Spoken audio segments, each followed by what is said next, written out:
किसान भाइयों, पिछले एपिसोड में हम लोगों ने बताया था कि पुराने बागों को हम लोग कैसे जीर्णोद्धार करें ताकि उनकी फलदायी क्षमता बढ़े और उनसे हम पुनः उत्पादन ले सकें। जैसा कि हम देख रहे हैं, प्रदेश में बहुत से ऐसे बाग हैं जो 40 और 50 साल पुराने हैं। उनको कैसे हम जीर्णोद्धार करें, कैसे उनकी फलदायी क्षमता बढ़ाएं, इस संबंध में हम लोगों ने पिछले एपिसोड में वार्ता किया था। इसी वार्ता को लेकर के आज हमारे पास हरैया के किसान ऋषिदेव पांडे जी हैं, जिनकी ये जानकारी जो ये जानना चाह रहे हैं कि हमारे पास पुराने बाग हैं, उनको कैसे हम जीर्णोद्धार करें। तो पांडे जी, पहले हम बताते हैं कि पहला जो समय है, हमारा पुराने बाग जो हैं, जो 15, 20, 25, 30 साल पुराने हो गए, जिनकी फलदायी क्षमता खत्म हो गई हैं, उनको सितंबर अक्टूबर के महीने में हम लोग इसी हिसाब से काटते हैं, लगभग उस ऊंचाई पे जहाँ से हम उसको प्रबंधन कर सकें जी। और ये 45 डिग्री अंश पे काटते हैं, जैसा कि आप देख रहे हैं तिरछा काटा गया है। तिरछा क्यों काटते हैं, इसका भी कारण है। तिरछा काटते हैं ताकि उसका जो गोंद है जी, वो नुकसान न करे, गोंद निकले और ये पौधे टहनियाँ ऊपर से सूखनी ना शुरू करे। यदि हम सीधा काटते हैं तो उसमें एक दिक्कत रहती है कि ऊपर से हमारे सेल्स मर सकते हैं और वो पौधों का डैमेज कर सकते हैं। तो हम इसको हमेशा एक कोण पे काटते हैं, 45 डिग्री अंश पे काटते हैं, ताकि पौधों का नुकसान ना हो, पौधे मरे ना। उसके बाद उस पर कॉपर ऑक्सीक्लोराइड लगाते हैं ताकि किसी तरह के कीड़े मकोड़े ना आए। अभी आपको भी दिखा रहे हैं जिसमें गोंद आता है। आप देखिए, इन पौधों पे गोंद भी है। प्राकृतिक रूप से गेंद होता है, जब इसको लगा देते हैं तो इसको ये नेचुरली ये पैक हो जाता है, जिसमें किसी तरह के कीड़े मकोड़ों का प्रकोप नहीं होता है।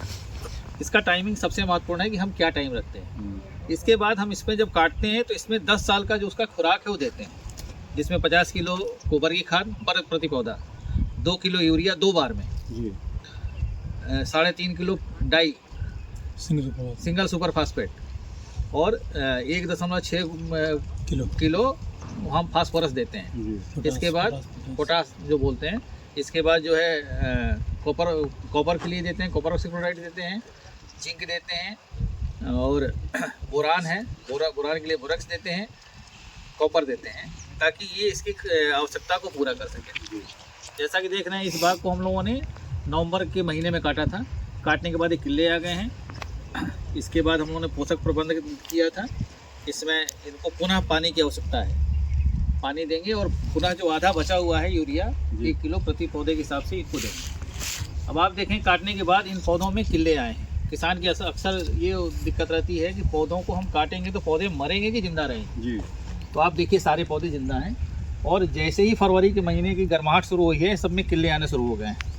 अब आप देखिए, इसमें नए किले आ गए हैं।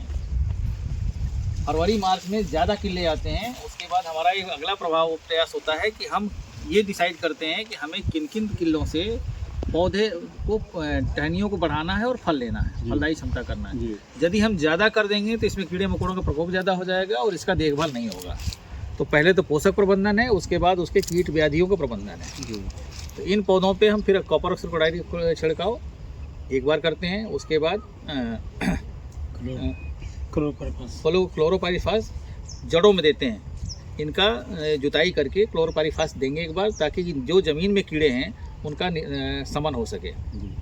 और अभी आप देख रहे हैं, ये बरसात आने के पहले ये टहनियाँ जो हमारी मजबूत हो जाएंगी, तो हम आवश्यकता के हिसाब से 3 या 4 टहनियाँ रखेंगे, जिससे कि हम उत्पादन इनको प्रबंधन कर सकें, हाँ, देख रेख कर सकें।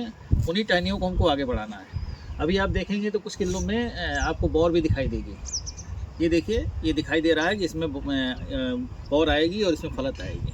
तो हमें फलत तब तक नहीं लेना है जब तक कि हमारी टहनियाँ उतनी मजबूत ना हो। तो ये प्रबंधन है कि साल 2 साल में, साल भर में टहनियाँ जैसे ही मजबूत होंगी, ये फलदायी क्षमता इनकी बढ़ जाएगी और फिर हम आगे करेंगे इसको।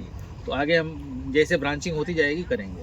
तो हमारा उद्देश्य ये है कि हम पौधों की टहनियों को इस ऊंचाई पर रख सकें कि उनका दवा दारू की व्यवस्था कर सकें, दवा का प्रबंधन कर सकें और उनको आराम से तोड़ाई कर सकें। तो आप देखिए, और ये लगातार हम लोग कोशिश कर रहे हैं कि पौधों के हर स्टेज पे 15 दिन 20 दिन के आसपास उनका ये दिखाते रहें किसानों की कि क्या प्रगति हो रही है। अच्छा, ये पौधा हमारा 20 साल का है। हाँ, उसमें फल नहीं लगता। पहली बार तो फल लगा था, उसके बाद फल नहीं लगा आज तक। पोषक प्रबंधन नहीं है। एक सिंपल सी बात है कि जैसे हमें भोजन की आवश्यकता होती है, वैसे पौधों को भी भोजन की आवश्यकता होती है।